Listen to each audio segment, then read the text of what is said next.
Alright, so first of all, I want to thank y'all and welcome y'all to another episode on the D&E Podcast. Today, I'm one of your hosts, Emerson Harper. I'm here with my co-host, Devin Cooper. We are going to address some issues that are currently in Louisiana. Shreveport, Louisiana at that.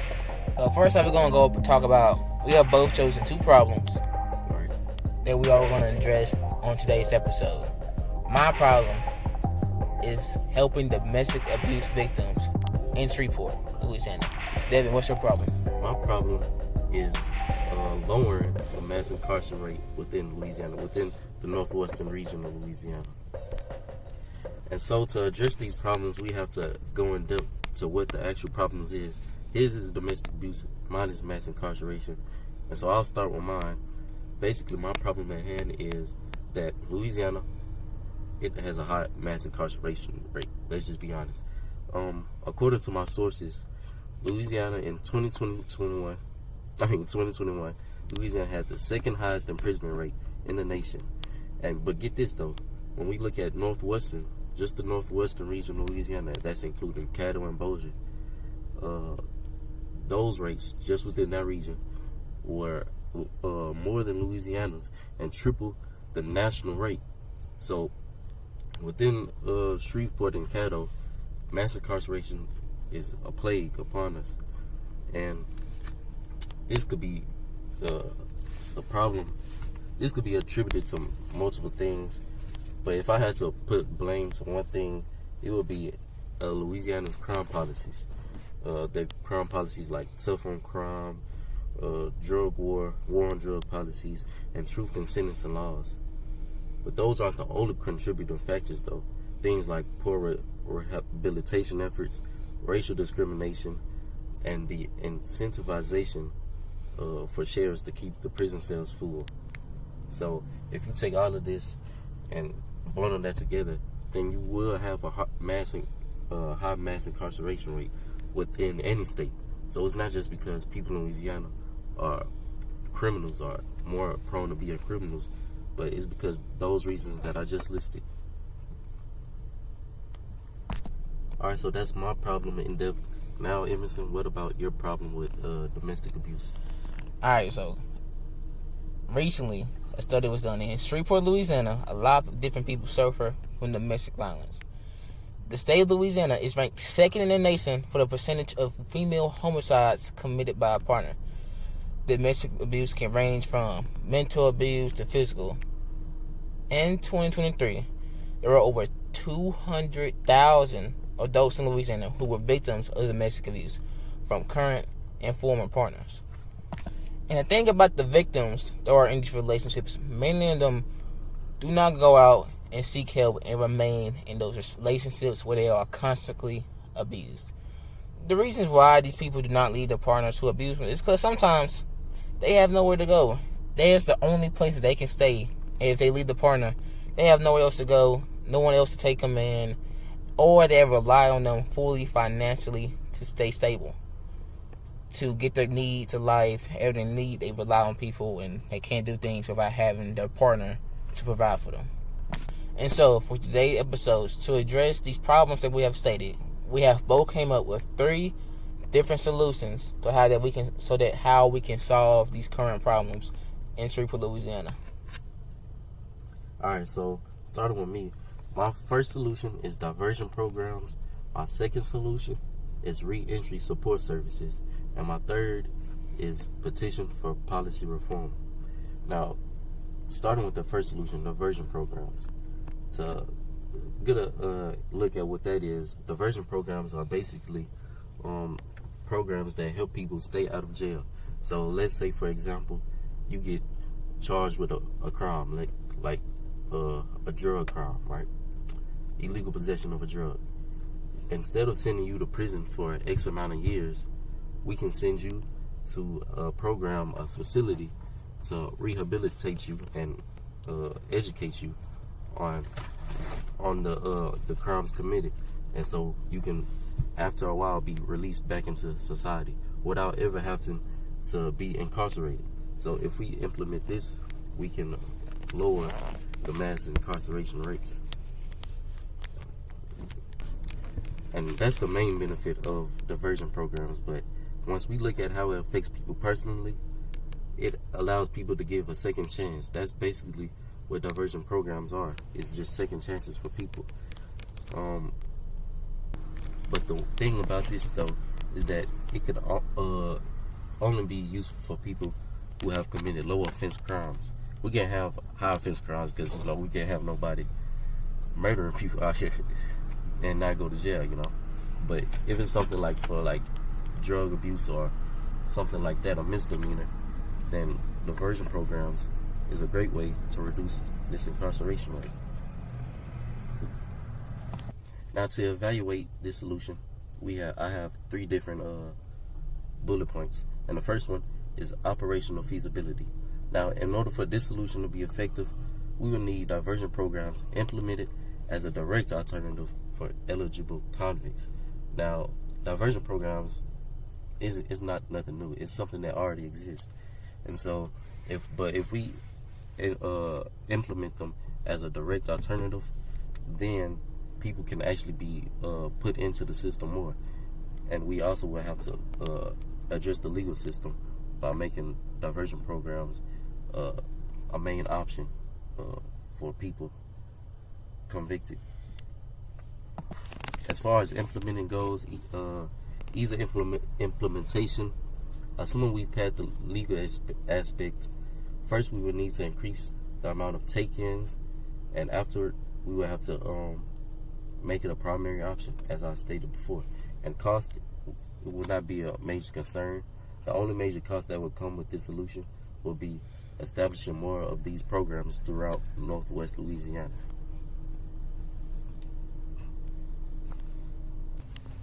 And so that's my solution 1. How about you, Emerson? Okay, so my solution 1 is building more domestic abuse shelters in Shreveport, Louisiana. Currently, there's only 1 domestic abuse shelter in Louisiana, and I feel like that's not enough to address the current numbers of domestic abuse relationships that there are in Louisiana. By building more domestic abuse shelters in Shreveport, Louisiana, it gives people a place to go to reach out to get the help that they truly need. Since Louisiana, as I stated before, is second in the nation when it comes to females who are killed by homicide in a relationship by the partner, by giving these people a place to go, they can help lower the percentage of female homicides and save more lives in Shreveport. So my first criteria for this is cost. Currently, there are over 7,000 vacant facilities in Louisiana that could be used to host a domestic abuse shelter. Wow. But instead of doing that, building a new one could cost up to $960,000 to over $500,000. Another way to build a domestic abuse shelter is to renovate an open facility in Shreveport and renovate it so it's currently up to code to meet the current standards of living. Now, the labor that is needed to run this facility will be full-time employees that help in new people to the shelter and assisting with food preparations, etc. But also, the shelter could rely on volunteer help so that volunteers can come and help assist staff members around the facility to help take care of these people. That sounds good. And my third criteria is regulatory compliance. So currently, to build a domestic abuse shelter from the ground up, we have to go get a building permit from the city of Shreveport so that we can start the construction of the shelter. And also, we would have to go to the state of Louisiana so that we could get a non-profit business permit so that we could reap the benefits that would come from being a non-profit organization. Yeah. Alright, so now that I'm done with my first solution, Devin, what's your second solution? I'm glad you asked. My second solution is re-entry support services. Now, to break this one down, after being released from jail or prison, all people, especially ones who have been locked up for longer periods, but all people who have been through that system, they have to go through a period of re-entry. That's true. Yeah, so it's the re-entry thing. So the re-entry period is where they get readjusted back to normal life outside of the bars, outside of the prison cells. And this is important because with the services, it helps people readjust back to the life. Because let's face it, in prison, a lot of times people end up worse than before they went into prison. They develop bad habits, right? Right. They just get into a whole lot of stuff, and it leads to them going right back to prison, which that's where recidivism comes into play. And when people get released from prison and they go right back to prison, it increases recidivism, which then increases mass incarceration rates. And so by establishing these support services, we can reduce both of those rates. Now, when it comes to the criteria evaluation, operational feasibility. Similar to Solution 1, the state will have to be on board with the idea for it to be implemented more strongly, at least within our region. So I will say that I think it will have an easy time being accepted by the government, as this is not affecting their policies on crime punishment, but it is addressing the problems that come with adjusting to society after being incarcerated for those crimes. Also, just as Solution 1, we will need some trained workers, some trained professionals to work out and cater plans for each newly freed person. Ease of implementation. The implementation aspect of this solution should not be too difficult because we wouldn't have to establish our own support services necessarily, as there are already ones that exist within this area, and we can utilize those and expand upon those. So that makes easy implementation. And cost, once again, cost is not a big factor in this, as like I said before, we just utilize already existing support services.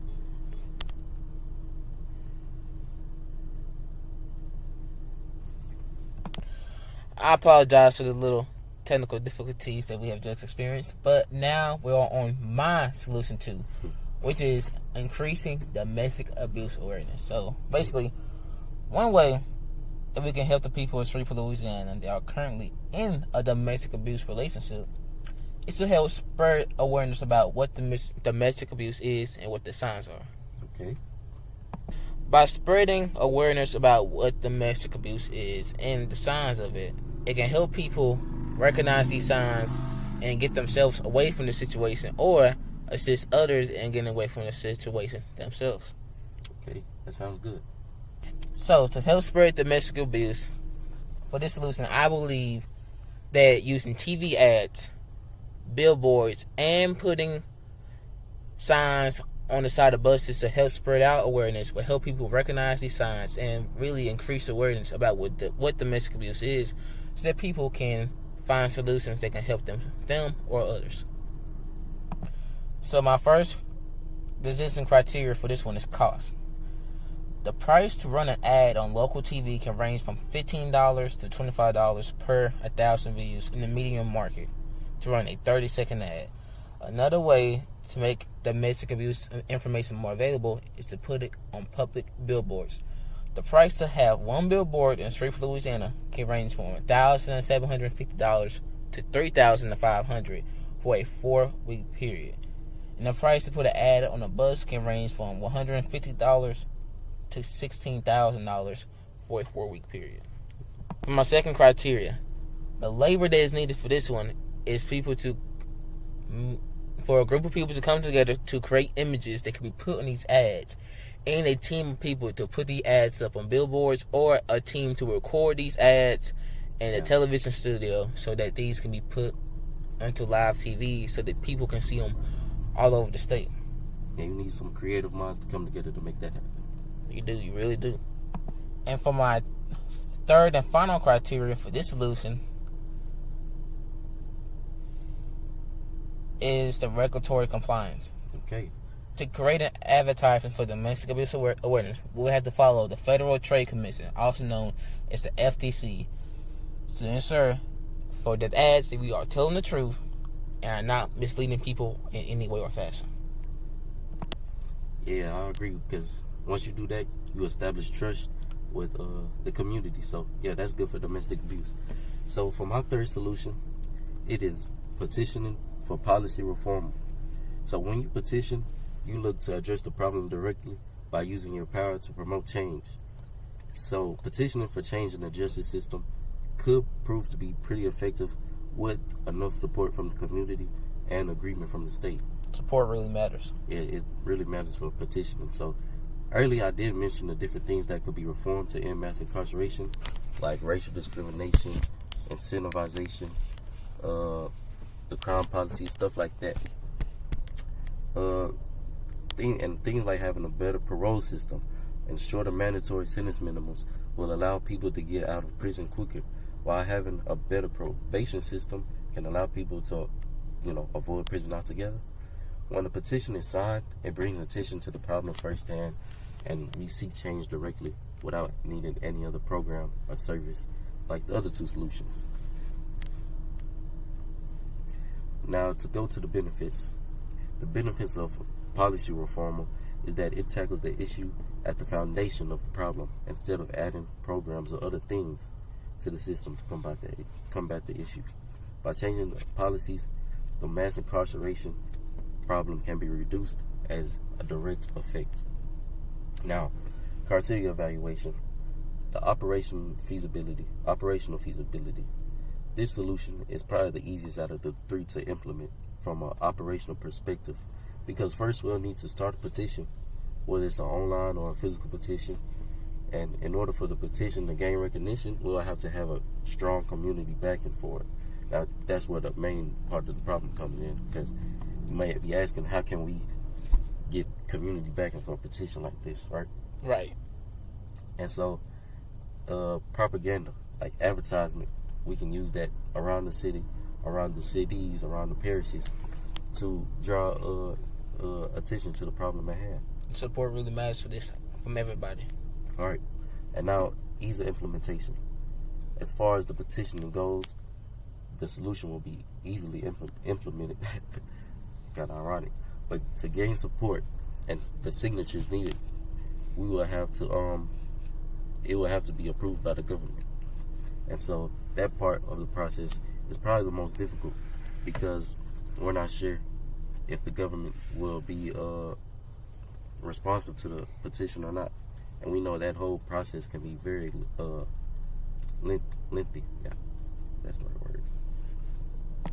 And the last criteria evaluation is cost. The only cost that would come from this solution will be advertisement for the petition. We will need to put up advertisements around the region to gain support, like I mentioned earlier, which could cost to have it done. But overall, though, cost is not a factor to consider with this solution. So, there you have it.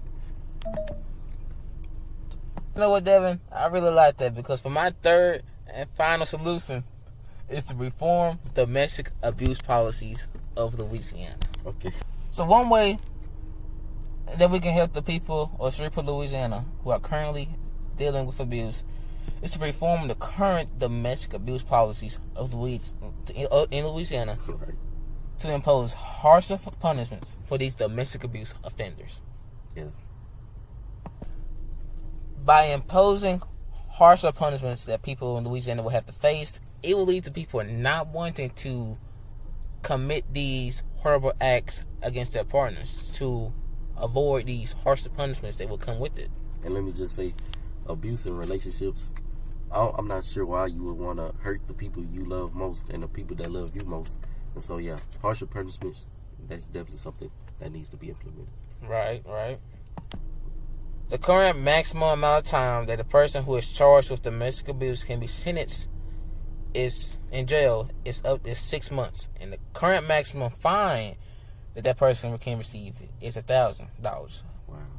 By increasing the maximum sentence time and the maximum fine, that could lead to people not wanting to commit these horrible acts against their partners, because with these harsher punishments, up to possibly a year in jail and up to $2,000 will lead to people not wanting to commit these acts due to the greater risks that come with them. All right. Now, for my first decision criteria for this one, cost. The only cost for this criteria will be for a team of lawyers will have to be assembled and paid to do research on the current laws and how we can take this up with the courts to reform them. For my second criteria, labor, like I said before, a team of lawyers will have to be assembled to come in, try to reform these laws in court. And for my third and final criteria will be regulatory compliance. To reform the current domestic abuse laws in Louisiana, we had to appeal these with the higher courts that are not in the District of Louisiana, so that these can be repealed, and we would have to follow the specific guidelines that are required to appeal these in the courts. Now back to you, Devin. Alright, so now that we got our 3 solutions each out the way, we have to decide which one is the best, right? Right. And so I have to say, after much consideration, I have decided that solution 1, diversion programs, is the best out of the 3 to implement. I like that one too. To stop mass incarceration. With this solution, we can be sure that people will be diverted away from incarceration, from the prisons and the jails, and receive treatment and education to direct them on to a better path, let's say. The right path. When we think about comparing it to the second solution, reentry support services, those people already went through incarceration. And so, although it helps the mass incarceration rates go down, it's more of a secondary solution than a primary one. And when we look at the third solution, petition reform can be great in ideals, but when we actually, in reality, it's not likely to work, and it's not likely to come out legal, passed. So that's why I think solution 1 is better than the other 2. It's a primary fix to this problem of mass incarceration.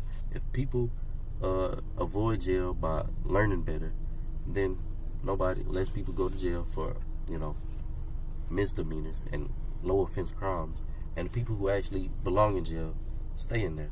So solution 1, diversion programs, is, in my opinion, the best out of the 3.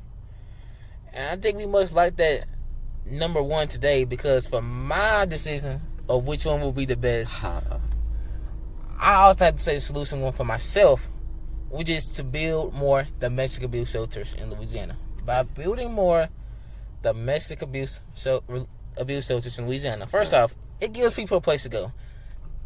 People not having a place to go is one of the main causes of people not leaving a domestic abusive relationship. Sounds about right. By giving these people a place to go, and at that place, they will receive help and going back out in the world, receive help of getting back on their feet, receive medical help, psychological help, food, water, given things that they need to live. And because of the things that they need to live, they also did not leave these relationships. Overall, giving these people what they need to survive, benefit their lives, and give them a sense of normalcy that they had before, honestly, it's the best way and best solution to help these people. Alright, so boom, there you have it.